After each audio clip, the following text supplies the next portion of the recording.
C'est vous, Ovide? Oui, monsieur le directeur. Ah, Ovide, dites-moi, est-ce que monsieur Badin est venu? Ah oui, monsieur le directeur. Monsieur Badin est là? Parfaitement. Ovide, réfléchissez bien à ce que vous dites. Je vous demande si monsieur Badin, l'expéditionnaire du 3e bureau, est à son poste, oui ou non?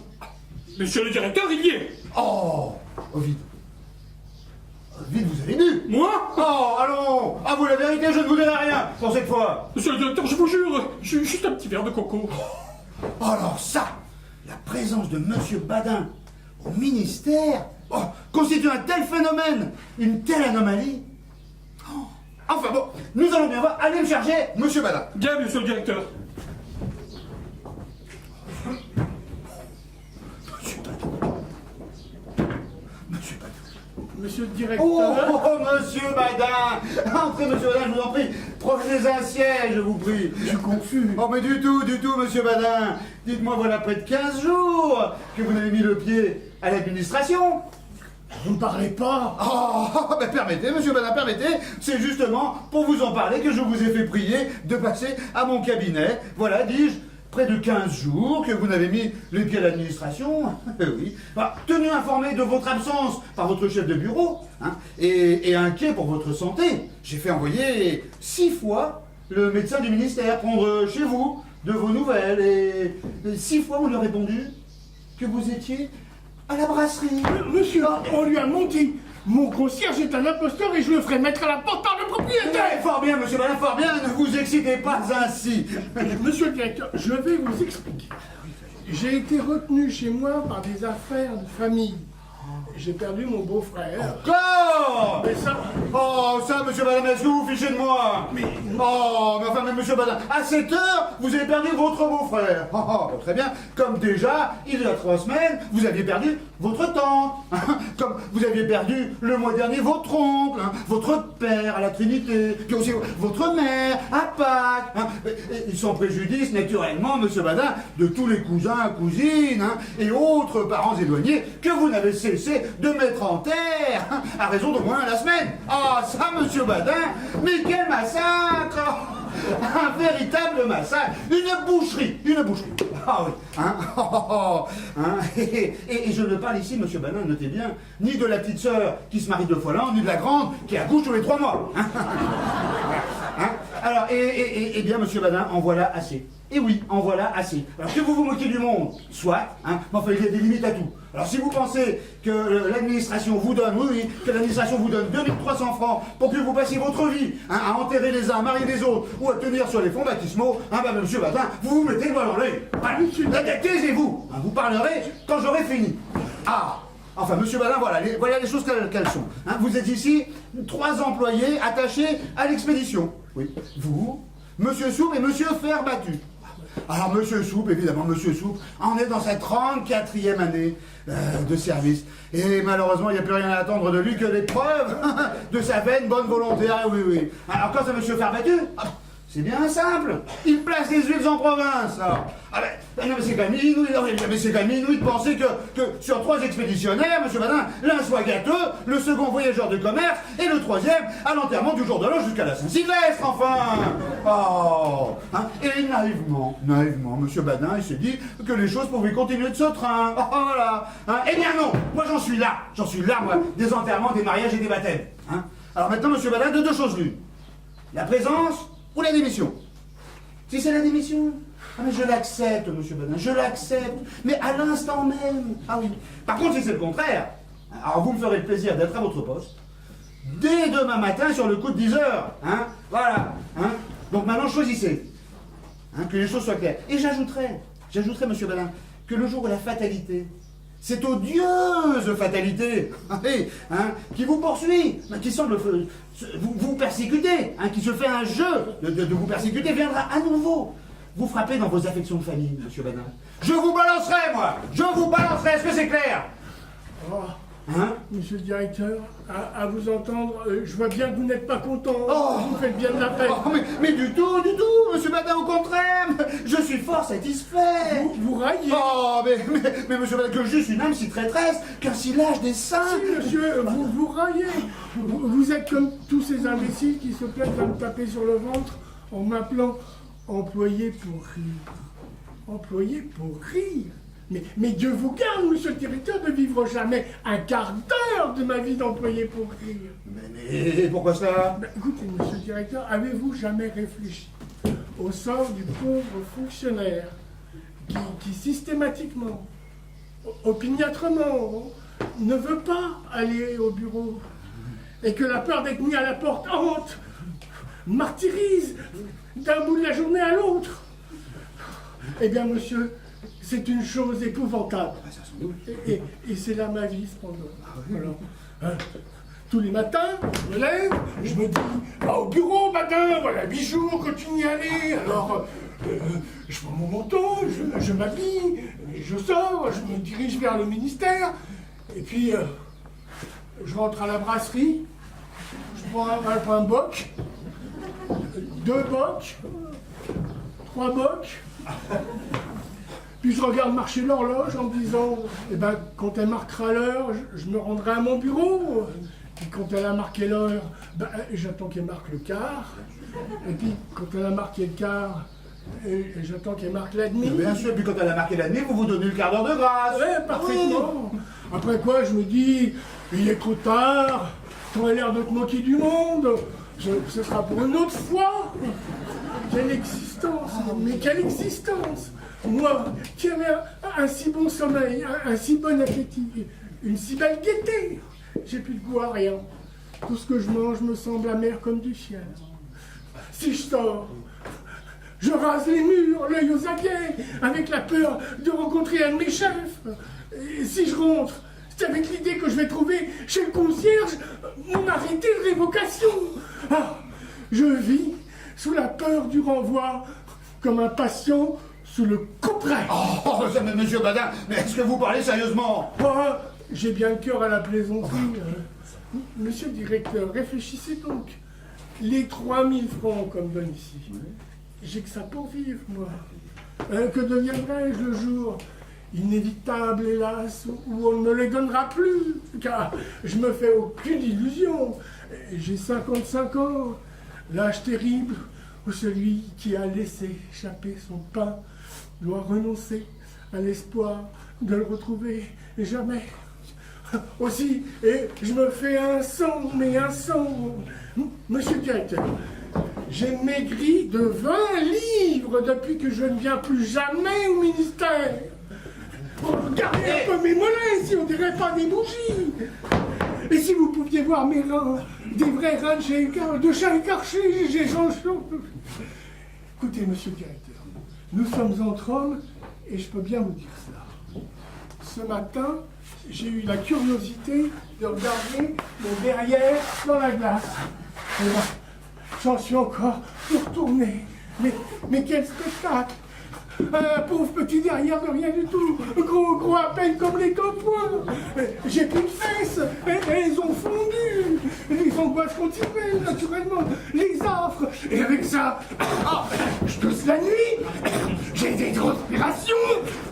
Je me lève des 4 à 5 fois pour aller boire au pot à eau. Ça me jouera un mauvais tour. Ça me jouera un mauvais tour. Mais dans ce cas, mais monsieur Badin, mais venez au bureau. Enfin. Impossible, monsieur le directeur. Et ça? Je peux pas. Ça m'embête. Ah bah, si tous vos collègues connaissent ce langage. Monsieur le directeur, il n'y a pas de comparaison à établir entre moi et mes collègues. Mes collègues se contentent de donner au bureau leur zèle, leur activité, leur intelligence et leur temps. Moi, c'est ma vie que je sacrifie. Tenez, ce n'est plus tenable. Ah, mais ça, c'est aussi mon avis. N'est-ce pas? Absolument. Alors, monsieur Badin, donnez-moi votre démission, je la transmettrai au ministre. Ma démission, mais je ne songe pas du tout à démissionner. Je demande seulement une augmentation. Et comment ça, une augmentation? Ah, ça me ferait juste, monsieur. Je peux quand même pas me tuer pour 200 francs par mois.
Plus qu'un pas. Prenez de chambre une chaise, faites vite.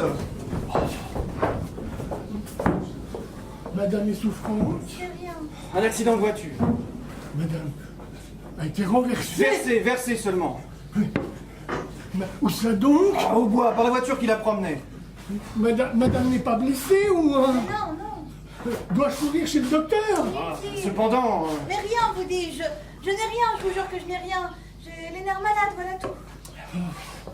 laissez-nous, je vous Laissez-vous, prie. Bernard. Tout de même. Comment vous sentez-vous, madame?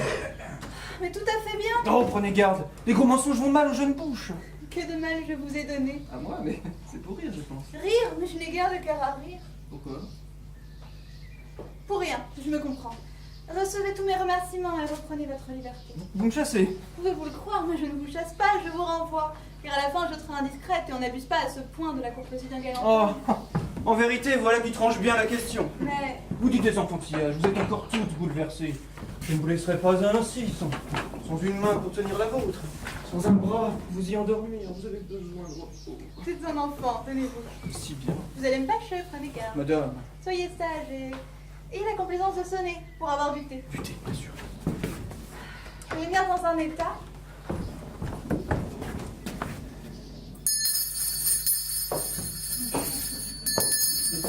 Madame. Du thé, je vous prie.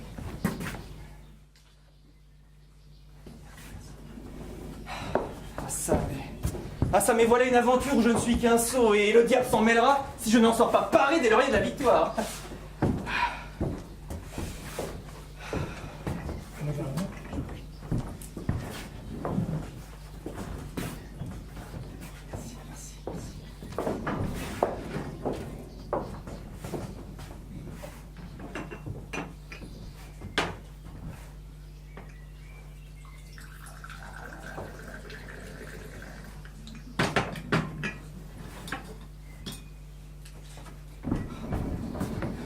Buvez. Je vous aime. Oh, je vous adore. Encore, me pensez-vous que je vous crois? Oh bah le contraire me surprendrait. Hein. Les femmes passent leur vie à la gâcher en ajoutant foi comme mensonge. Vous me désirez. Certes oui. Qui serais-je et qui seriez-vous s'il en était autrement? L'amour n'est fait que du désir d'avoir ou de la gratitude d'avoir eu. Le vôtre, du moins, n'est pas né de la reconnaissance. En êtes-vous bien sûr? Comment cela? C'est que vous autres parisiennes, vous avez cet art bien à vous de vous livrer sans qu'il y semble, en sorte que vous avoir approché. C'est vous avoir possédé.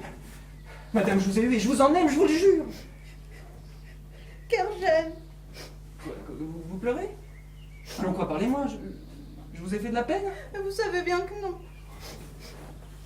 Le bébé qui pleure comme il rit sans savoir. Sans savoir que je ne le sais pas pourquoi je pleure. Je ne le sais pas ce qu'est la vie, ce qu'est la mienne surtout. Madame, Si vous pouviez imaginer, deviner, supposer, mais concevoir le vide lugubre de mon cœur, vous en resteriez épouvanté. est-il possible?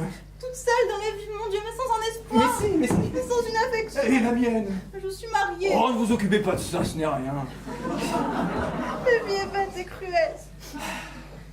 Abominablement, c'est vrai, mais enfin. C'est pas une raison pour vous mettre dans cet état-là. Je vais finir par fondre en larmes, moi aussi. Vous êtes bon, vous. Je ne suis pas méchant, c'est vrai. Allons, parlez-moi. Mal marié, hein, mon petit cœur méconnu. Un mari qui ne vous comprend pas. Un ours, pour qui vous n'êtes rien. Pour qui vous n'avez jamais rien été, d'ailleurs. Allons, on a tous nos petits problèmes, et puis, puisque je vous jure que je vous aime. Ça vous serait égal de retirer ce chapeau Déjà exigeant? Non, mais enfin, si vous saviez comme il m'est insupportable, je mise le nez comme sur une râpe à fromage. Alors vous Il le faut, oui. vous obéir en tout? Oui. Tyran. Restez là, je reviens.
Ne vous dérangez pas pour moi, je suis de la maison. Bernard, est-ce qu'il est entré par une trappe? Excusez-moi, monsieur, oserais-je vous demander... Qui je suis? Oui. La question est au moins étrange. À moi posée par un inconnu que je trouve dans mon appartement. Dans votre appartement? Eh oui, Vous êtes ici, chez vous? chez moi. Mais alors vous êtes... Le mari. Oh, le diable emporte cet Et imbécile! j'ajouterais que je suis fort jaloux d'une jalousie chatouilleuse qui prend mal certaines plaisanteries. Comprenez bien, monsieur, je Ne vous émotionnez pas. Je serais vraiment au désespoir que vous émotionnez. suis mortifié. C'est un homme du monde qui vous parle, monsieur. Un homme du monde, vous dites. Tout l'honneur, monsieur, Tout l'honneur est pour moi, croyez-le. Dans une situation qui est... Vous disposiez à prendre une tasse de thé. Me feriez-vous l'honneur de le prendre en ma compagnie? Ma foi, avec plaisir, oui. Très bien, ce monsieur.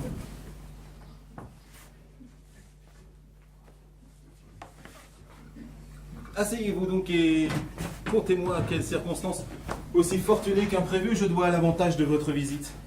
Eh bien, monsieur, je serai franc. J'étais au bois de Boulogne, à voir passer le monde, quand tout d'un coup... Quel drôle de quartier. Vous dites? Je dis quel drôle de quartier. Vous dites quel drôle de quartier. Oui, je dis quel drôle de quartier. Et à propos de quoi dites-vous quel drôle de quartier À propos de quoi je dis quel drôle de quartier? Je dis quel drôle de quartier parce que c'est un drôle de quartier. Ah oui? Vous n'êtes pas d'ici peut-être? Non, monsieur, je suis de Cancale. Ah, il n'y a pas de sotte patrie. Eh bien, monsieur, vous ne sauriez croire combien Paris est fertile en inattendus. Ainsi, voyez cet appartement situé au cœur même de la ville, admirablement exposé, 4 fenêtres au midi, l'eau, le gaz à tous les étages. Savez-vous combien je paye? Non. 1300. Hein, c'est donné. Ah oui. Et notez que les denrées sont d'un bon marché exceptionnel. Prenez par exemple les pruneaux, 35 sous la livre. Et le vermicelle, 70 centimes le kilo. Oui. En revanche, le sucre est hors de prix. Ah oui? Hors de prix. Tenez, vous voyez ce morceau? Mhm. Savez-vous à combien il me revient? Non. À 1 louis. Ah oui? Avec ma parole, drôle de quartier. Vous m'excuserez si je vous sers avec quelque modération.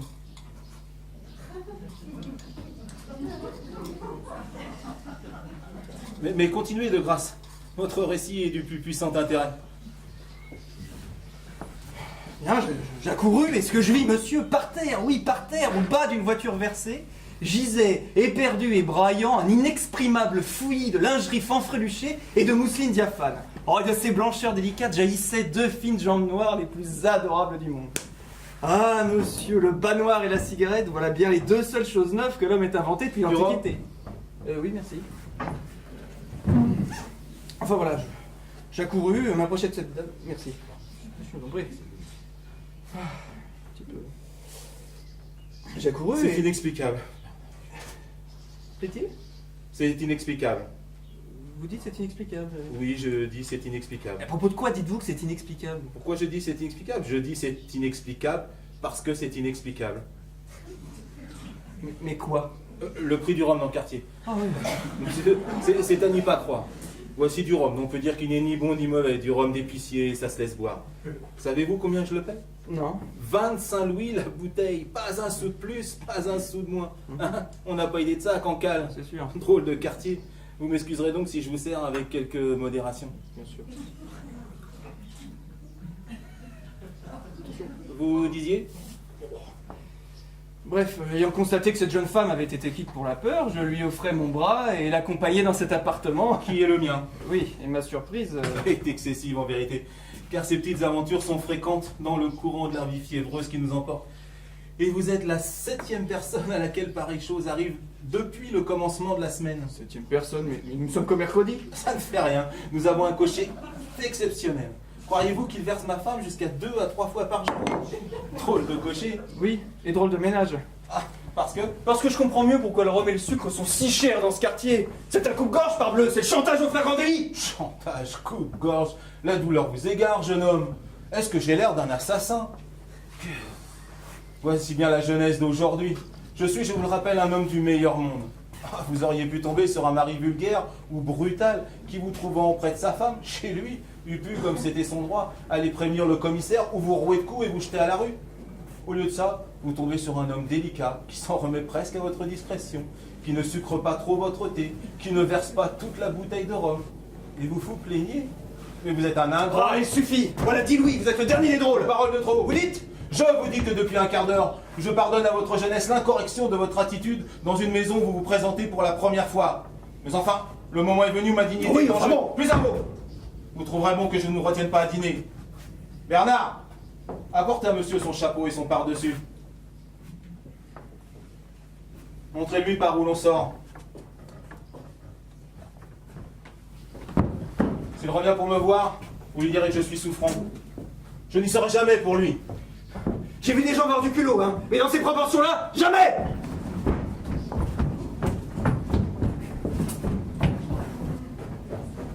Ah, Bernard, mes pantoufles.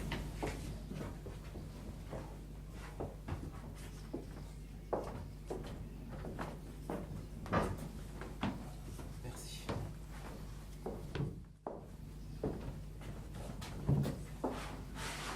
Parti?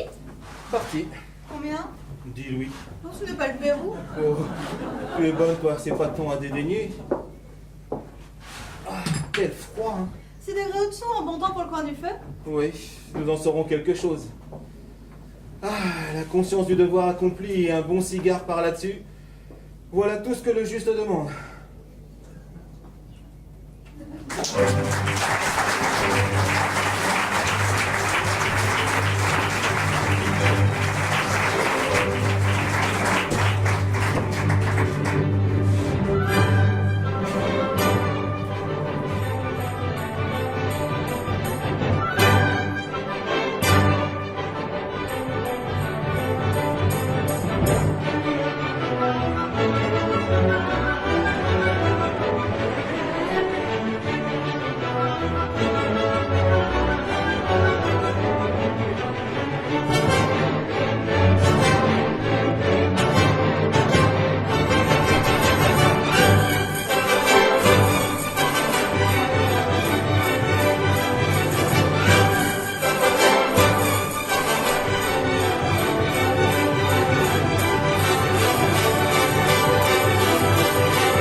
champignon désiré. C'est moi. Le tribunal va entrer en séance. Ça va être à vous, approchez. Pour être jugé? Dame, J'ai rien fait. Comment rien ne fait? Non, mon mari va retirer sa plainte. Moi? Bah, vous vous désistez? Je vais été ma plainte énergiquement. Champignon, tu ne feras pas cela. Si je le ferai. Champignon, tu aurais à cœur de me faire fourrer en prison? Probable. Champignon. Oui, cause toujours, tu m'intéresses. Tu verras ce qui t'en coûtera. Tu ne couperas pas de 5 ans. 5 ans? Oui, à nous, la paille humide, les faillots, les pains secs. Ça t'apprendra à me faire cocu. Je ne savais pas que ça te contrarierait. Menteuse. Je te l'ai interdit plus de 100 fois. Et voilà, faut toujours que tu commandes, que t'en fasses qu'à ta tête. Retire ta plainte, Champignon. Non. J'ai des remords. C'est une bouche de bronze qui te parle. Laisse-toi attendrir. Impossible. Pardonne à ta femme, Champignon. Si tu le fais pas pour elle, fais-le pour moi. Oh, vous, monsieur, fichez-moi la paix, hein. Je ne considère que les gens distingués de leur manière. C'est-à-dire au cas que je fais debout. Tutoie-moi. Non. Champignon. Impossible. Je ne tutoie que les gens du monde, certainement pas ceux de votre espèce. T'es dur avec moi, Champignon. Oh, monsieur, je vous dirai ceci. On ne prend pas la femme d'un ami. Sinon, on n'est que sale buffle. Surtout quand on a eu des relations intimes, comme on en a eu, vous et moi. Cousins issus de Germain, nés dans le même patelin. Champignon. C'est que j'ai dû repentir. C'est une bouche de bronze qui vous parle, monsieur. Si tu te désistes, je te donnerai 25 francs. Oh, j'y perdrai. 30 francs et un verre. Mais pas pour 1 million. Vous êtes que moins que rien, monsieur, rien du tout. Je vous méprise. Champignon. Ah, c'est le tribunal! Ah, mais qu'il entre. Ah ben, est-ce que vous figurez qu'il a besoin de votre permission? Tu vois, tu te fais blaguer. Retire donc ta plainte. Non. Oh, c'est curieux, cette idée fixe alors. Ah, mais c'est peut-être curieux, mais c'est comme ça. Tiens, voici les juges. Voilà, et le tribunal! Levez-vous et découvrez-vous, s'il vous plaît! Ça suffit. Non, je ne pas. Oh, silence, là! Silence! Mais qu'est-ce que tu attends?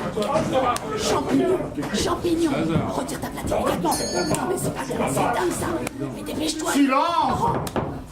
L'audience est ouverte.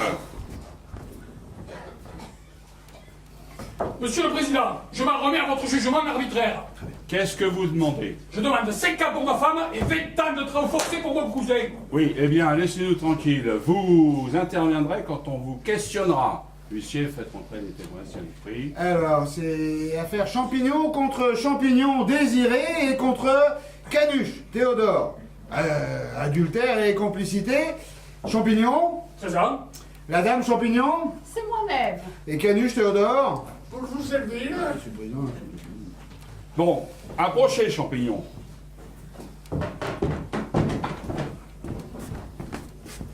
Vous avez déposé une plainte contre votre femme, n'est-ce pas? Oui, monsieur, mais il va la retirer. Ah, mais nom de Dieu, ça va durer combien de temps? Oh, du calme, je vous prie, ou je vais vous retirer la parole. Mais monsieur le Président, il n'y a pas idée de dire que je retire ma plainte alors qu'il n'y a pas un mot de vrai. Puisque c'est comme ça, je dirai tout. Un instant, madame. Vous reconnaissez avoir... Donc vous la maintenez, votre plainte? Si je la maintiens, mais des 2 mètres, des 14 et du pouce, monsieur le Président. Bon, un instant, madame. Reconnaissez-vous d'abord avoir trompé votre mari? Oui, pour me venger, il me battait. Ah bon? Est-ce vrai, Champignon? Mais parfaitement. Vous battiez votre femme? Mais tous les jours. Enfin, Mais vous n'en aviez pas le droit! pas le droit. Mais non! Elle est bien raide, celle-là. J'avais pas le droit de prendre un bâton à moi, pour aller à mon domicile à moi, pour battre une femme à moi, qui me faisait des queues avec un cousin à moi. Je vous dis que non! Mais drôle de justice. Eh bien, sinon vous les faire, fallait pas venir la chercher, hein? Donc, vous accusez madame de complicité d'adultère, ou du délit d'adultère, et de complicité avec le sieur Canuche. Ici présent. Vous êtes Canuche? En personne, et je dois dire la vérité que madame m'a pris de force, hein, parce que sans ça, pour risquer de faire des alipris avec monsieur Champignon, j'en suis incapable, j'ose le dire. Pensez donc, monsieur le Président, qu'étant cousin germain, nous étions camarades Comme Castor et Pollux. Oui, mais gars, Pollux n'aurait pas pris la moitié de Castor. Oh, Bon, arrivons au fait, Champignon. Vous vous portez partie civile. Si vous voulez. Donc, si je veux, moi, ça m'est égal. Ah, mais moi aussi, hein. Ça. Bon, bah, il faut quand même trouver une solution. Vous vous portez partie civile, oui ou non? Des fois. Bah quoi des fois? Je veux bien. Bah moi aussi je veux bien, mais alors à ce temps-là, ça risque de durer jusqu'à demain. Monsieur le Président, je crains que le client n'ait compris la question. On vous demande si vous exigez des dommages et intérêts. Ah mais non, bon monsieur, je ne demande pas de ce appel-là, non. Moi je demande que la condamnation paraisse dans tous les journaux et que la Chambre fasse voter l'affichage dans tous les départements. Vous demandez peut-être un peu trop. Hein. Ah bah c'est aussi mon avis, hein. D'autant qu'il ne dit pas comment les choses se sont passées, hein, car il le savait très bien que ça lui pendait au nez comme un sifflet de katsu, hein. Vas-y, raconte un peu comment les choses se sont passées, vas-y donc. Parlez, Champignon. Eh bien, nous étions très copains, le père Poussereau et moi. Ah, qui c'est ça, le père Poussereau? Papa, je suis demoiselle Poussereau. Ah, parfaitement. Bon, alors ensuite... Et alors, un jour, je lui dis comme ça que j'avais sa demoiselle dans l'œil. Et... dans l'œil? Oui, enfin, c'est une expression histoire de dire qu'elle m'inspirait le pépin, quoi. Et donc, il se met à pousser des hauts cris en lui disant que ça lui va comme un gant et que je suis son gendre idéal. Eh bien, je dis, c'est bien tout ça, mais il faudrait quand même demander l'avis à l'intéressé, on ne sait jamais. Il dit, t'as raison, Champignon, on va l'appeler, mets-toi là, t'écouteras à travers la porte. Et donc, elle arrive et voilà que je colle l'oreille à la serrure. C'était très délicat. Attendez, madame, laissez parler votre mari. Donc, vous collez l'oreille au trou de la serrure. Au trou de la serrure, oui, monsieur le président. Autant vous dire que j'avais le cœur qui me battait dans le pantalon. Oh, Pas de littérature, je vous prie, nous n'en avons pas le temps. Et Ensuite, donc, la demoiselle arrive, elle lui dit, mais qu'est-ce qu'il y a? Ben, il y a que Champignon te demande un mariage, dit le vieux. Un mariage? Un mariage? Je ne marche pas, qu'elle dit. Tu ne marches pas? Non, je ne marche pas. Et à cause de quoi tu ne marches pas? À cause qu'il a l'air d'une andouille. ah, et qui disait ça? Désiré? Et en parlant de qui? En parlant de moi? Ah bon? Ensuite? Et il a dit que tout ça c'était des mauvaises raisons, qu'il ait l'air d'une andouille, c'est possible, qu'il en ait la chanson, c'est probable, mais il a mis les 700 francs de côté, ça fait passer qu'il y a des choses. Alors, il veut t'épouser, mais il t'épousera, c'est tout. Et donc Désiré, elle dit, bon, mais puisque j'ai pas le choix, je l'épouserai, mais je vous avertis de deux choses, il sera cocu. Ah, Désiré disait cela? Désiré, oui monsieur. Et toujours en parlant de vous? Toujours en parlant de moi. Bon, et alors? Et alors, il a dit que ça lui allait bien. Il est venu me voir, il m'a tapé sur l'épaule, il m'a dit, t'as vu, j'ai envoyé l'affaire à 5-7, t'es content? Dans un mois, tu seras marié. Ah bon, et un mois après? Eh bien, je l'étais. En tout cas, vous ne vous plaindrez pas d'avoir été pris en traite, vous, hein? Et pourquoi ça? Pourquoi? Bah parce qu'un homme averti en vaut deux, et que vous en valiez 40 à vous tout seul. Au moins. Ah oui, au moins. Non mais permettez, au début je croyais que c'était du battage. Les premiers mois de mariage, on était comme des petits pains au lait tous les deux. Jamais un mot au-dessus de l'autre, toujours du même avis. Et elle vous trompait. À tue-tête. Ah, et quand vous en êtes-vous aperçu? Le soir du jour où je croyais qu'elle commençait à m'aimer. Ah, la vie a de ses surprises. Ah oui, et donc? Mais attendez, il faut que je vous explique comment ça s'est passé. C'était un jour où j'avais la diarrhée, j'avais bu un peu trop de... s'il vous plaît. Alors, ce détail est parfaitement inutile. Hein? Bon, continuez. Dis-moi, c'était important. Oui. Je rentrais chez moi pour satisfaire les besoins de la naturalisation. Non. Quand soudain, je pige Canuche avec Désiré sur ses genoux en train de faire des choses qui ne se font pas. Enfin, si elles ne se font pas, ils ne pouvaient pas les faire. Oh, mais ça c'est sûr, hein. D'autant que ce n'était pas la première fois. Ah, il vous avait déjà surprise. Naturellement. Les canuches? Oui, monsieur le président. Et qu'est-ce que vous leur avez dit? Ah ben, je leur ai dit sévèrement, une fois pas ça, mais il faudra pas que ça recommence souvent. Ah ben, vous êtes un mari de bonne composition. Ah oui. Tu vois ce que dit monsieur le président? Mais sachez donc qu'ils ont abusé. Ils avaient des coïncidences chaque fois que j'étais pas là. Alors vous ne les avez pas vus. Ben parbleu, ils n'allaient pas non plus m'inviter à contempler le spectacle. Mais sachez que Canuche est aussi cocu que moi. Oh non, n'écoute pas ce qu'il dit, ce sont des bêtises, des potins. Tu devrais avoir honte, Champignon, de parler de ta femme comme ça. Une personne qui est l'honnêteté même. Oui, là, vous allez peut-être un petit peu loin, hein. Non, monsieur le président, l'honnêteté même. À preuve qu'elle ne trompait Champignon qu'avec moi. Quelle poire! Quelle poire! Qu'est-ce qui se permet de parler, là? C'est moi. Je ris parce que monsieur Canuche est une poire.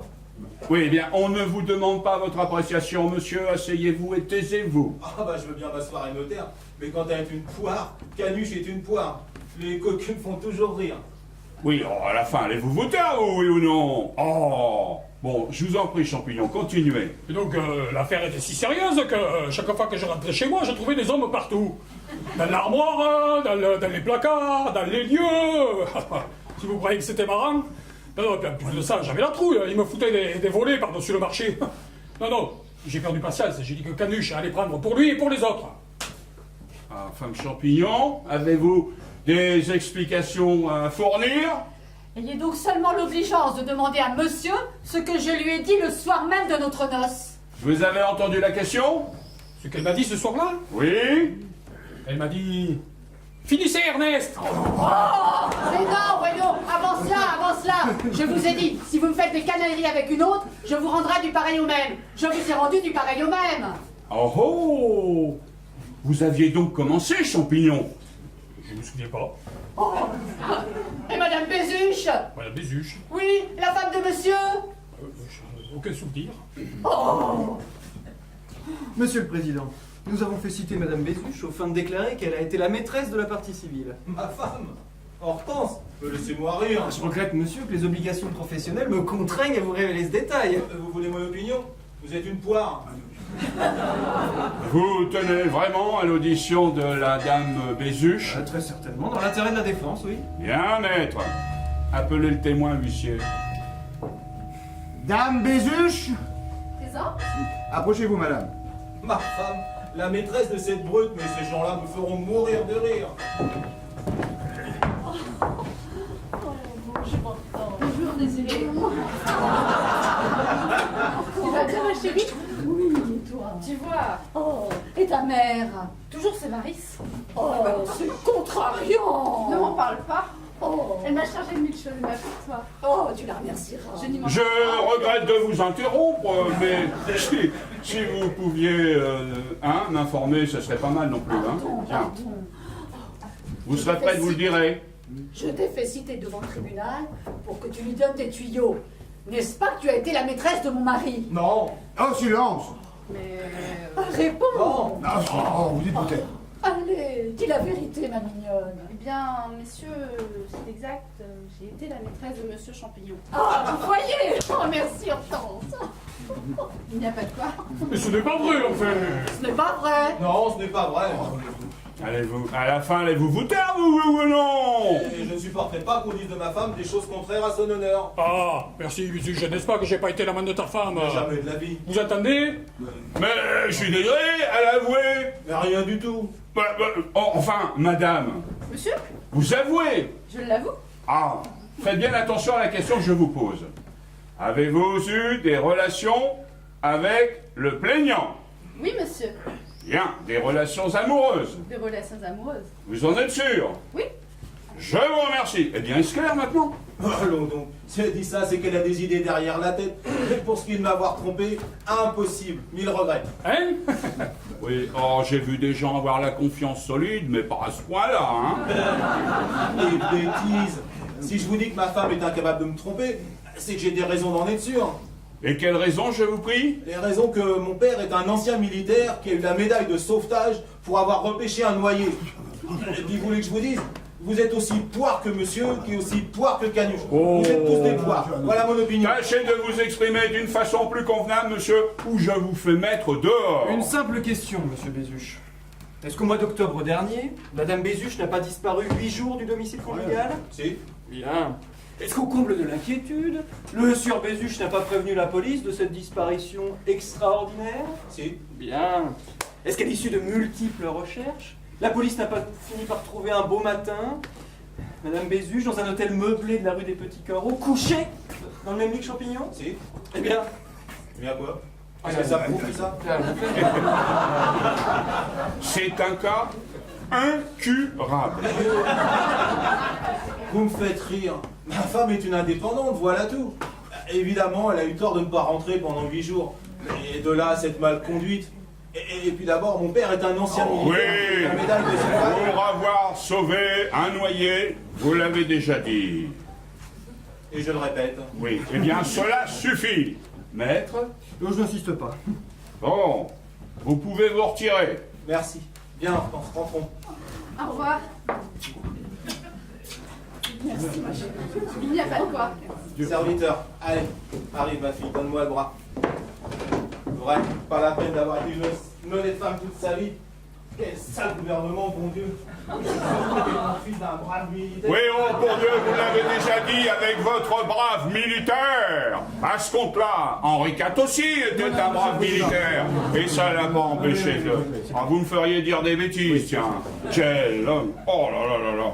Vous avez à citer d'autres témoins? Non, monsieur le président. Bon. Canuche. Théodore.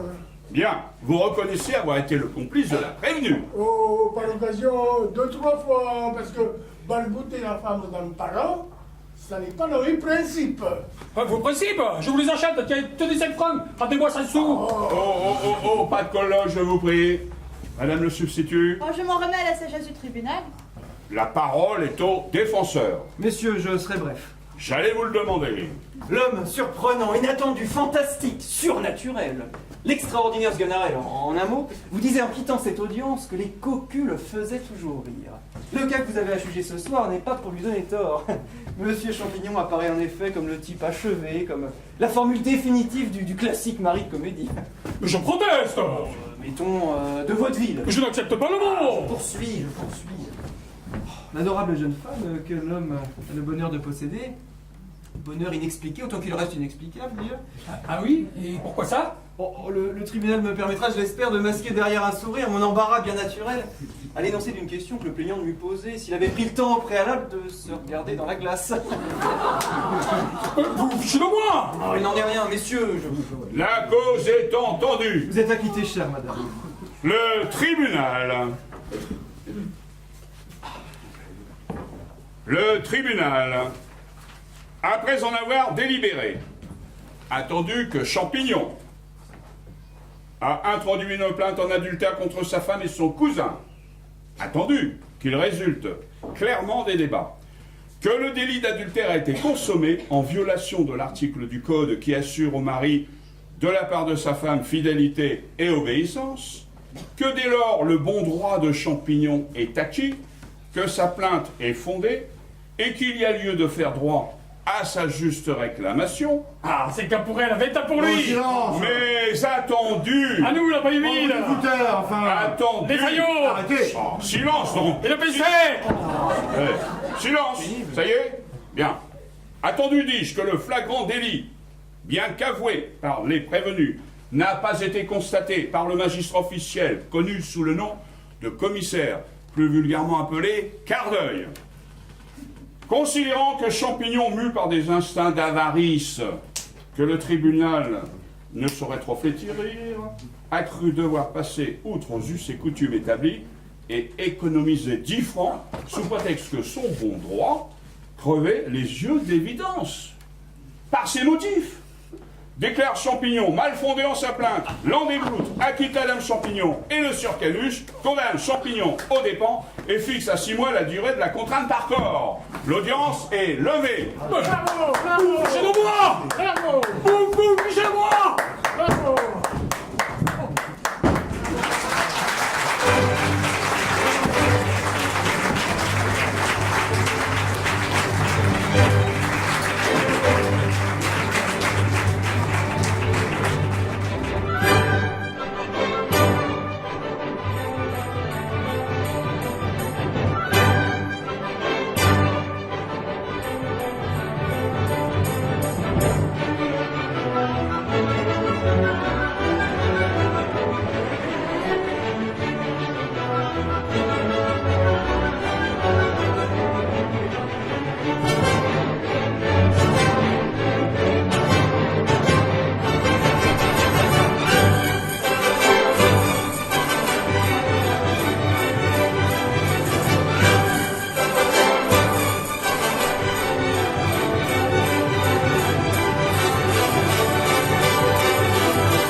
monsieur, un ami qui me devait 100 francs vient de me renvoyer cette somme.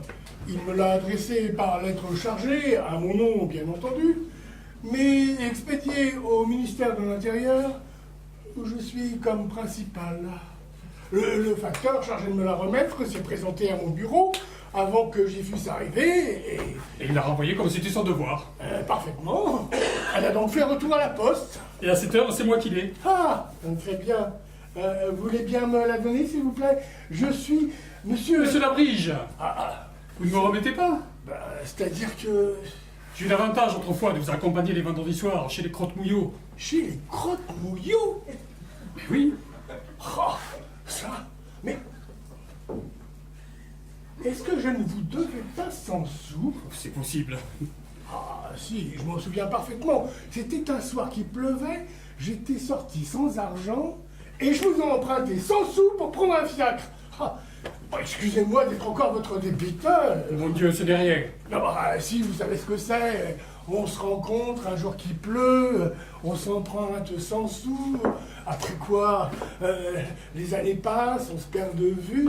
Mais oui, mais oui. Rappelez-moi votre nom déjà. Racrevé, Ravouilly. Racuit. Oui, Racuit, c'est ce que je lui ai dit. Vous avez une sœur, Oui, monsieur. fort blonde. Fort blonde. Je m'en souviens maintenant. La délicieuse jeune fille. Je la fis valser si souvent. Excusez-moi de ne pas vous avoir reconnu tout de suite, mais je ne m'attendais pas du tout au plaisir de vous revoir. Et puis vous êtes un peu à contre-jour, alors vous savez, enchanté en tout cas de vous revoir dans une aussi bonne forme. Votre sœur va bien. À merveille. Merci de lui faire tous mes compliments et de me rappeler à son bon souvenir. Ah, je n'y manquerai pas.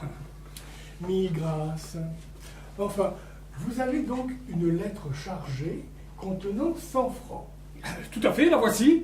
Ah, merci. Ah, pardon. Comment, monsieur? Vous ne voulez pas me donner ma lettre? Je vais bien vous la remettre, mais il faut auparavant que vous justifiez de votre identité. À qui? À moi. À vous? Sans doute. Ah, elle est bien bonne. Il faut que je vous établisse que je suis monsieur Labrige, alors que vous avez été le premier à me reconnaître pour m'avoir vu 20 fois, naguère, chez nos amis les Crotte-Mouillots. Permettez, monsieur, je vous ai reconnu en tant qu'homme du monde. J'ignore qui vous êtes en tant que fonctionnaire. J'avais entendu parler des chinoiseries administratives, mais alors celle-là... Et puis, je suis employé de l'État. Les règlements sont les règlements. Je ne peux les enfreindre sans risque. Puis il y va de ma responsabilité. Imaginez que vous ne soyez pas le destinataire de cette lettre et que je vous la remette quand même. Qu'arriverait-il? Il arriverait que, primo, je me ferai engueuler comme du poisson pourri, et secondo, je devrais vous rembourser de ma poche les 100 francs valeur déclarée à sa souscription. Mais que diable allez-vous chercher là? Suis-je ou non monsieur Labrige?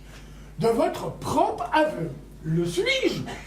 Vous êtes monsieur Labrige, c'est vrai. Bon, ben alors? Ben alors, justifiez de votre identité, et je vous donnerai ce qui est à vous. La forme, enfin. Tenez. Voilà les enveloppes de lettres. Je ne crains que ça suffise. Vous n'avez pas une carte d'électeur? Je peux vous donner ma quittance de loyer et mon certificat d'assurance. Je m'en contenterai. Tenez. Voilà ces 2 pièces. Oui. Je reconnais l'authenticité de ces documents, mais ils ne prouvent rien du tout. Comment ça? Mais non, parce qu'ils concernent le nommé Labrige, prénommé Jean-Philippe, dont l'adresse est 41 rue de Douai à Paris. Or, la lettre chargée objet de votre démarche concerne le nommé Labrige, prénommé aussi Jean-Philippe, mais dont l'adresse est place Beaufort au ministère de l'Intérieur. Si bien que voilà le ministre obligé de me louer un bureau, de m'assurer contre le feu. Faute de quoi, ça sera comme des pommes pour entrer dans mes 100 francs. Rassurez-vous, la lettre vous sera représentée. Ah, et quand ça? Demain matin, 8 h. Le ministère ouvre à 10. Et puis à midi. Encore mieux, c'est l'heure où je pars déjeuner. Puis à 6 h. Du soir. Les ministères ferment à 5 heures. Oh, mais monsieur, mais je suis désolé, mais avec la meilleure volonté du monde, on ne peut pas demander à la Poste de faire concorder ses horaires avec ceux de vos présences au ministère de l'Intérieur. Alors? Alors, C'est bien ce que je pensais. Nous passerons, le facteur et moi, la moitié de notre existence à essayer de nous rencontrer, et l'autre moitié à maudire l'exécrable fatalité qui nous isolera, lui et moi, 3 fois par jour, à heure fixe, à des points différents du globe. Cependant, si à mot et de sang-froid, vous persistez à détenir entre vos mains une somme d'argent dont j'ai besoin, et que vous savez être à moi au point de ne pouvoir en douter. Monsieur. Monsieur, cela est trop absurde. Mais si je connais bien le règlement, le dépositaire d'une lettre chargée entre en possession de son dû, moyennant signature donnée au facteur sur un petit livre à cet effet. Oui. Ceci sans le concours d'aucun contrat d'assurance ni d'aucune quittance de loyer, en un mot, d'aucun papier authentique répondant de l'identité du signataire. Non. Bien. Vous trouverez donc bon, cher monsieur, que je donne la somme de 20 sous au concierge de mon ministère pour qu'il réponde « c'est moi » quand le facteur, ma lettre à la main, viendra lui demander « Monsieur Labrige ?» Ah ben, je n'y vois pas d'inconvénient. Encore mieux, vous trouverez bon, et donc excellent, la griffe Jean-Philippe Labrige qu'apposera sur registre officiel ce personnage appelé Pépin. Pourquoi pas? Ben, ça sera un faux. Que voulez-vous que j'y fasse? Rien du tout. Et nous sommes donc d'accord, et vous m'envoyez plein de joie. Au plaisir de vous revoir, monsieur, et mes amitiés à votre sein. Serviteur de tout mon cœur. 1400 sous, ça ne presse pas. Où avais-je la tête? Tenez, et voici. Ah, merci mille fois. Oh, pardon. Quoi? Un instant, vous êtes bien monsieur Rabouilly? Racuit. Racuit, je veux dire. Mais parbleu. Vous pouvez me l'établir? Établir quoi? Que vous êtes bien cette personne. Moi? Vous avez des parchemins. Mais non. Des lettres de noblesse. Oh, ça. Vous êtes inscrit au Gotha, j'imagine. Mais pas du tout. À l'annuaire des châteaux. Mais encore moins. Bien, monsieur, allez vous y faire inscrire. Mais, monsieur, vous vous fichez de moi. Mais, loin de moi cette pensée seulement. Vous connaissez le proverbe. Les bons comptes font les bons amis. J'ai emprunté 100 sous à un homme du monde, il n'y a aucune raison que je les rende à un rond de cuivre. Au revoir, monsieur Rabouilly. Racuit.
Que j'ai rencontré l'autre jour à la table des Duflo et qui m'ont invité à venir de temps en temps prendre une tasse de thé chez eux me paraissent de charmantes gens. Et je crois que je goûterai à leur compagnie infiniment de satisfaction. Si monsieur veut bien se donner la peine de s'asseoir, je vais aller prévenir mes maîtres. Ah, je vous remercie. Ah. Comment vous appelez-vous, ma belle? Je m'appelle Félicie, et vous? Oh, c'est pas par indiscrétion, c'est juste pour savoir qui je dois annoncer. Trop juste. Des rillettes. Des rillettes? Des rillettes? Ma foi, pourquoi pas, hein. Tenez, dans mon pays natal, à Saint-Casimir, près Amboise, on avait bien un voisin qui s'appelait Pied de Vache. Oui, oh, mais bon. Allez donc informer madame et monsieur Boulingrin de ma visite. Oh, faites-moi un moment, approchez un peu que je vous parle. Vous n'êtes pas qu'une jolie fille, ou... Ah, vous êtes aussi une fine mouche. Oh, de mon côté, j'ose prétendre que je ne suis pas un imbécile. Oh, pardon, j'avais l'esprit ailleurs. Oh, oui. Ah, Je crois que nous pourrons nous entendre. Il y a longtemps que vous servez ici? 2 ans, monsieur. Merveilleux. Ah, vous êtes la femme qu'il me faut. Vous voulez m'épouser? Oh, ne soyez pas bête, ce n'est pas de cela qu'il s'agit, enfin. Excusez, on peut se tromper. Oh, Félicie, écoutez-moi bien. Et répondez franchement. Entre nous. Si vous montez, mon petit doigt me le dira. Et en revanche, si vous êtes sincère, je vous donnerai 40 francs. Oh, c'est trop, monsieur. Non, je vous les donnerai tout de même. Bon, dans ce cas, allez-y, questionnez. Entre nous. Madame et monsieur Boulingrin sont de fort aimables personnes. Oui. Ah, je l'aurais parié. Oh, gens simples, n'est-ce pas? Oh, tout ce qu'il y a de plus. Un peu popote? Un peu, beaucoup, mais... Très bien. Ménage très uni au surplus. Uni, mais c'est que j'en suis parfois gêné. Jamais un mot plus haut que l'autre, toujours du même avis. 2 tourtereaux, monsieur, 2 ramiers. Oh, allons. Oh, je constate que mon flair aura fait des siècles une fois de plus. Je vais être ici, comme dans un bain de sirop de sucre. Oh, voilà vos 2 francs, mon petit chat. Merci, monsieur. Vous êtes sûr, hein? Oui, laissez. Bon, dans ce cas, merci bien. Ah, mais je vous en prie, laissez donc jamais je n'ai moi regretté mon argent. Oh, salut, demeure calme et tranquille. Asile de paix, où je me propose de venir 3 fois par semaine. Passer la soirée cet hiver, les pieds chauffés à des brasiers, qui ne me coûteront que la fatigue de leur présenter mes semelles, et abreuver de tasses de thé, qui ne me coûteront que la peine de les boire. Oh, agréable perspective. Oh, rêve longtemps caressé. Vision 100 fois douce à l'âme du pauvre Picassiette qui, sentant la vieillesse prochaine, pense que l'instant est venu de faire retraite.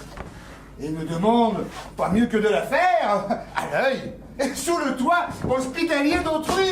C'est que, voyez-vous mon enfant, plus on avance en âge, et plus on en voit l'humanité. Quelle la volupté.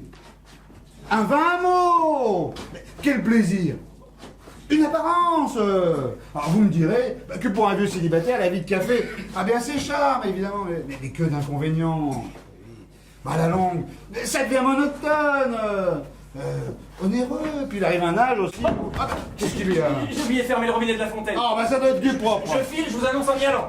C'est ça. Pas de cervelle, mais d'esprit.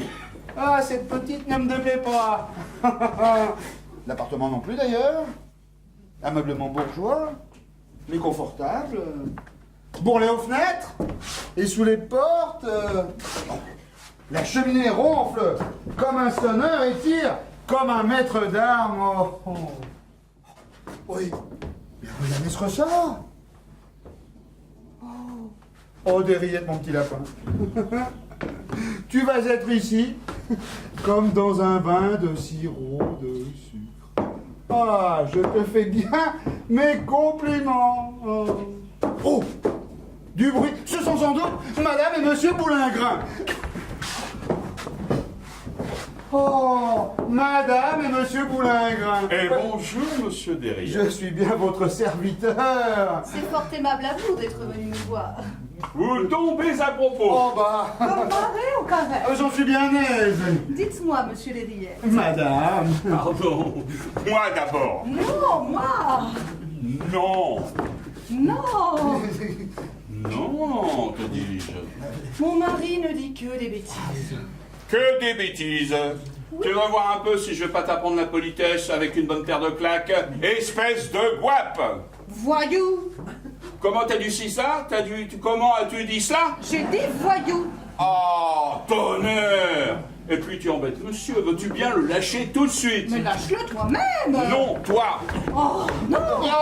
Mais tu entends, tu le fais crier. Excusez-moi, Madame et Monsieur Boulingrin, mais je vois que vous êtes en affaires et je craindrais d'être importun. Mais nullement. Pas du tout. Au contraire. Cependant... Au contraire, vous dis-je. Tenez. Prenez ce ciel, là. Merci. Non, pas celui-ci, celui-là. 1000 grâces. Non, pas celui-là, celui-ci. Non. Si. Non. Si. Non, mais est-ce que ça va durer longtemps? Tu fiches à pas Monsieur Derriette. En vérité, Madame, je suis vraiment désolé. Mais pourquoi donc? Il n'y a pas de quoi. Asseyez-vous. Là. Sur celle-là. Tu vois, imbécile. Tu vois, c'est ta faute aussi. Pourquoi tu voulu le forcer à s'asseoir sur une chaise qu'il aurait pulsé, hein? Tu serais bien avancé si c'était cassé la figure. Imbécile. Imbécile. Imbécile toi-même, oui. Oh, quel monstre de femme, mon Dieu. Pourquoi j'ai trouvé ça sur mon chemin? Vous ne vous êtes pas blessé, j'espère. Oh, mais si peu que c'est pas la peine d'en parler. Ah bah vous m'envoyez ravi. Oui. Oh. Tenez. Merci. Approchez-vous du feu. Ah, je suis fâché d'être venu. Prenez ce petit coussin là sous vos pieds. Oh, merci beaucoup. Ah, bah, attendez, prenez également celui-ci. Ah, bien obligé. Voilà. Et celui-là. Oh, non. En vérité. Ah bah, et cet autre encore. non, non, non, non. Voilà. Et ce petit tabou. Oh, mais allez, ça. Non mais, laisse-nous tranquille avec ton tabouret. Hein. Tu vois bien un peu dans quel état tu le mets. Oh non, enfin. D'abord, tais-toi. Je me tairai si je veux. Si tu veux. Oui, si je veux. Ah, de Dieu. Et précisément, je ne le veux pas. Et pourquoi tu ne le veux pas? Parce que je ne le veux pas. Coquine. Voyou. Oh là là là là là, quelle existence. Ah, tu as raison de te plaindre. Eh, un escroc doublé d'un feignant qui ne fait œuvre de ses 10 doigts et qui se saoule avec l'argent de ma dot, les économies de mon vieux père. Ton père et 10 ans de travaux forcés pour faux en écriture de commerce. Oui, mais lui au moins, on ne l'a pas fourré à Saint-Lazare pour excitation de mineur à la débauche, comme la mère d'un coquin que je connais. Non mais, vous l'entendez là? Non mais, excusez-moi, mais ne trouvez-vous pas que le temps s'est rafraîchi ces 15 derniers jours? Ne m'oblige pas à dire en l'affection de quel cloaque je t'ai pêché de mes propres mains. Péché? Non mais quelle audace! Je serais bien curieuse de savoir lequel a péché l'autre. Ernestine? Silence! Ou je dis tout. C'est pas Non mais du calme, madame a raison. Madame. Hein? Raison? Oui. Raison? Mais... Mais ça, raison? Ça, monsieur Derriette, vous voulez que je vous extermine? Ah ben de toute façon, je vous prie même de ne rien faire. Ah. Raison? Ah, j'ai au cours de ma longue carrière entendu des crétins proférer des inepties, des extravagances. Mais là, ça dépasse tout. Raison? Mais, monsieur Derriette, sûrement pas. Non, mais, raison, là autre chose maintenant. Mais pardon. Pardon quoi? Raison, vous avez dit? Voulez-vous me permettre? Mais une trique. Non mais écoutez-moi. Qu'on m'apporte une trique, je veux casser les reins à monsieur Derriette, car la patience a des limites et ça dépasse tout. Non mais, hein, voilà une gueuse. Une gueuse, parfaitement, qui me fait tourner en bourrique, me fait cuire à petit feu, m'écorche, me larde, et c'est elle qui a raison. Ah, raison. Une bougresse qui me suce le sang, me ronge le cerveau, le poumon, le foie, les reins, les pieds, la rate, l'intestin, l'œsophage. Et c'est elle qui a raison. Mais voyons. Oh, mais monsieur Rériette, ne craignez rien. Il est fou. Ah, il est fou. Vous dites qu'elle a raison parce que vous dites n'importe quoi. Une vieille bête que vous êtes. Ah bah trop aimable. Ah, mais si vous étiez à ma place, vous changeriez peut-être d'opinion. Ah, je voudrais bien vous y voir, tiens. Vous en feriez une drôle de bobine, hein. Si on vous mettait à la broche avec une bousette dans le derrière et qu'on vous tourne ensuite à rôter du 1er janvier jusqu'à la Saint-Sylvestre, hein? Mais comment ça? À rôter devant le feu? Oui, à rôter. À rôtir, je ne sais plus ce que je dis. Mais vous dites les foiliers. Ah oui? Foilier, c'est les rats, gueuses, pleines de manie. Jusqu'à mon manger, monsieur, où elle me met de la mort au rat, histoire de me ficher la colique. Quel toupet. C'est lui qui met du bouchon dans mon vin afin de le rendre imbuvable. Lâchement. Eh ben c'est bien simple. C'est ça, Phil, que je ne te revois plus, que je n'entende plus parler de toi. Mais qu'est-ce que c'est que ces gens-là? Mais qu'est-ce que c'est que ces gens-là? Mais Fillon, avec célérité. Monsieur Desriettes, Monsieur Desriettes, Monsieur? j'ai des excuses à vous faire. Ah. Je crains de m'être laissé aller à un emportement, un faux emportement, et de ne pas vous avoir reçu avec tous les égards voulus. Oh, quand cela? Où? Ici, tout à l'heure. Vraiment, je ne sais ce que vous voulez dire. Ah, vous avez été au contraire d'une correction irréprochable. Je suis touché au plus haut point de votre excellent accueil. Monsieur. Quoi, déjà? Hélas, oui, je suis appelé au dehors par une affaire des plus pressantes et je dois prendre congé de vous. Mais vous plaisantez. Du tout. Vous allez bien accepter de prendre une petite collation. Ah non, n'en croyez rien. Oh, si fait. Nous ne quitterons pas sans avoir choqué le verre et bu à notre bonne amitié. Hein? J'insiste, mais vous me feriez plaisir. Oh. Je croirais que vous avez de la rancune contre moi. Alors, elle vient cette bouteille de champagne, une bouteille de champagne, s'il vous plaît. Bon, enfin.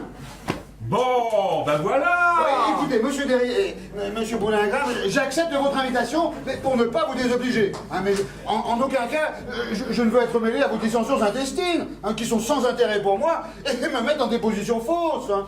Et sans parler des boutons de ma veste qui y restent, et puis de mes fesses, qui s'en ressentent. Bon, marché conclu. Top. Ok. Alors dans ce cas, asseyons-nous.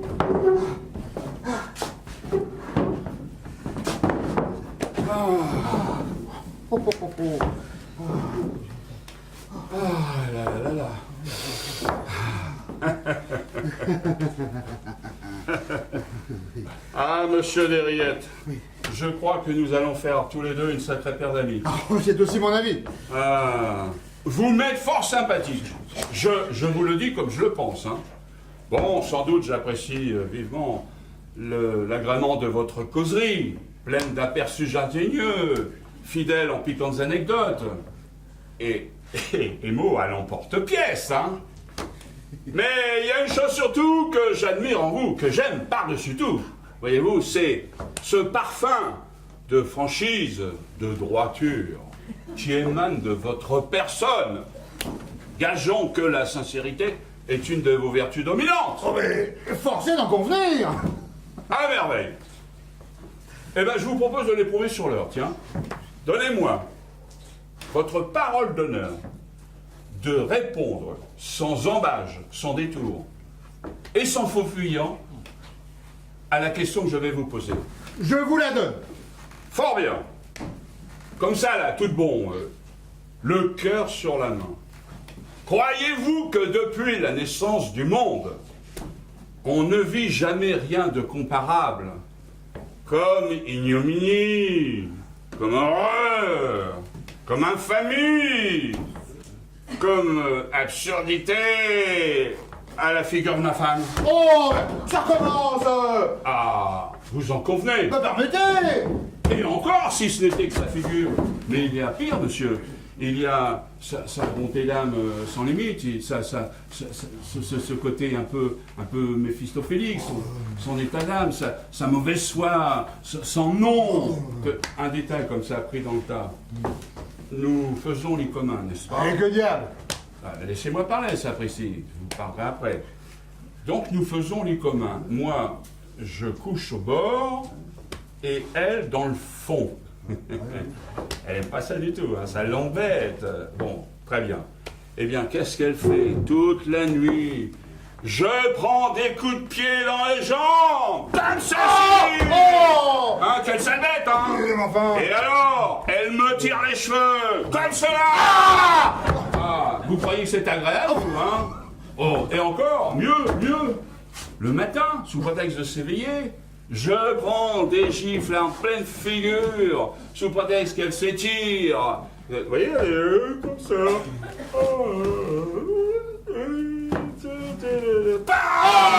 Oh, mais... Vous croyez que c'est agréable? Oh, non, mais non, ça suffit. Non, mais si vous croyez que je suis venu dans le monde pour qu'on me fasse subir des mauvais traitements, bah ça aussi au grand jamais. Je remets les pieds chez vous. Ah non, alors. Oh, non. Buvez. Qu'est-ce que c'est que ça? Ça sent le bouchon, je vous dis buvez. Comment? T'es pas encore morte, toi? Zut, toi. Bon, vous allez boire à la fin? Mauvaise gale, tu l'emporteras pas au paradis. Bonjour, quel débarras. Oh, mais quel monde! Ou alors, vous allez boire, je vous dis que ça empeste. Mais sérieusement, j'aime autant pas. Quoi, ce n'est pas ça, c'est mon verre. Ah, mais je ne vous dis pas le contraire. Mais je suis obligé de m'en aller. Ah. Comme ça, tout de suite. Oui, à l'instant même, qu'est-ce que j'ai fait de mon chapeau? Ah, chère madame.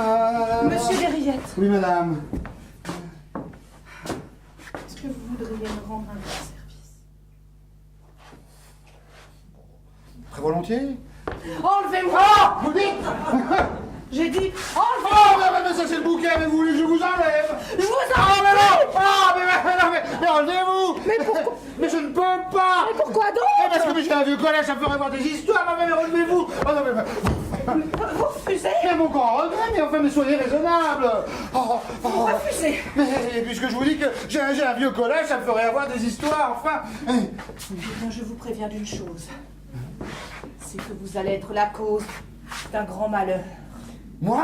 Oui, vous. Oh, inutile de faire les grands bras. Avant, vous entendez bien? Avant qu'il ne soit l'âge d'un petit cochon, il y aura à cet endroit un cadavre. Puis c'est le sang qui aura coulé par votre faute ne pas retomber sur votre tête. Oh, mais c'est à devenir fou! Mais qu'est-ce que je vous ai fait? Mais ça vient aussi à la fin! Oh, mais c'est qu'à trop tirer sur la ficelle, elle finit par passer, tant pis. Voilà 10 ans que j'y mets de la bonne volonté. Ça ne peut pas durer toute la vie, vous comprenez que j'en ai assez? Ah, mais je comprends, mais ça m'est égal! Ah, ça vous est égal. Mais c'est tout naturel, bien sûr que ça vous est égal à vous. Ah, c'est pas vous qui tenez que de la poêle et qui payez les pots cassés. Alors, vous tranchez.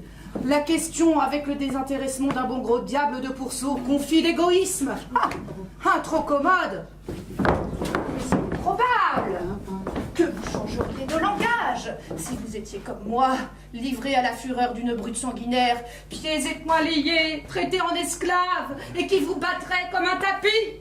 Car il me bat. Vous ne le croyez pas? Ah si! Oh, si! Non seulement il me meurtrit de bourrade jusqu'à m'en défoncer les côtes, mais il me passe à m'en faire hurler, le misérable. Oh non, mais pas comme ça, non. Non, comme ça, ce ne serait rien, non. Non, entre l'os de l'index et la deuxième phalange du pouce, sa forme est tôt.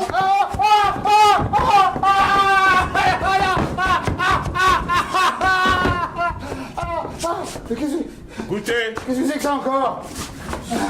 c'est la mort au rat. Oh non! Ça va vous fiche une de ces Oh non, coliques.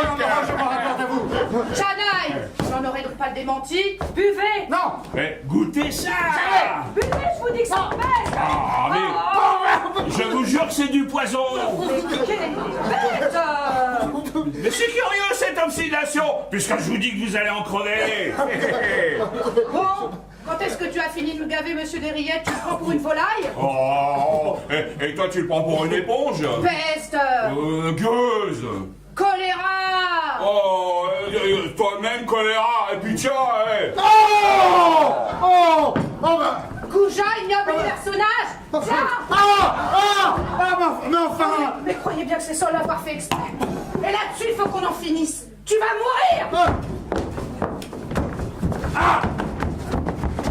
Ôtez-vous derrière. Mais je voudrais bien! Ôtez-vous, je tire. au secours, à moi. Mais bougez pas, vous. Bon sang, bonsoir. Mais lâchez-moi! Non. Oh. Mais ôtez-vous, bon sang. Restez, je suis un homme condamné, ça connaît, elle est capable de tout. Elle va me tuer, c'est à ma peau qu'elle en veut. Oh la misérable, la gueule. Au secours. Ah, vous ne voulez pas vous ôter, ben tant pis, si vous y laissez votre peau. Il faut qu'on en finisse. La mesure est comble, garde mon but. Non, mais monsieur Boulingrin, par pitié! Madame Boulingrin, je vous en supplie! Oh, je ne veux pas mourir encore! Mais quelle sale inspiration, j'ai venu passer la soirée! Oh, quelle idée. Allez, vise-moi donc maintenant. Tu voulais m'assassiner, espèce de gueule. À mon tour. Oh! Et puis feu.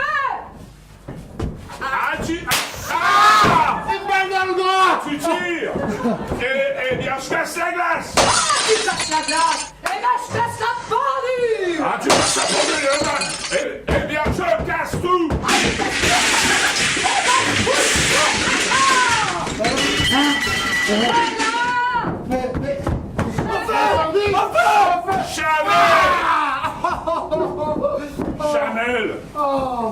Fille de voleur! Gredin! Charmante soirée. Oh. Ne partez pas tout de suite, monsieur Derriette. Vous viendrez prendre une coupe de champagne.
Et les décors de Bernard Chanebecq.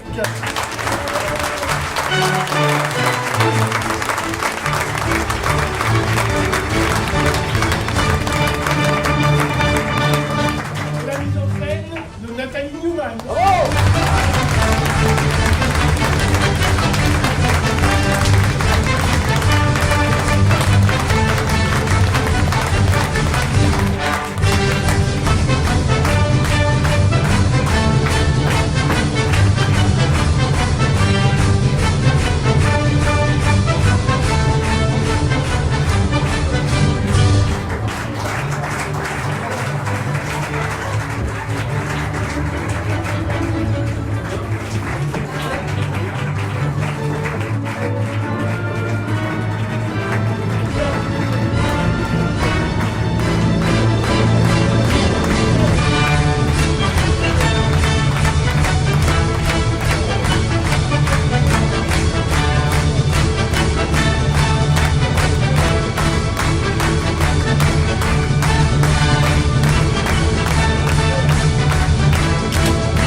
Merci à tous.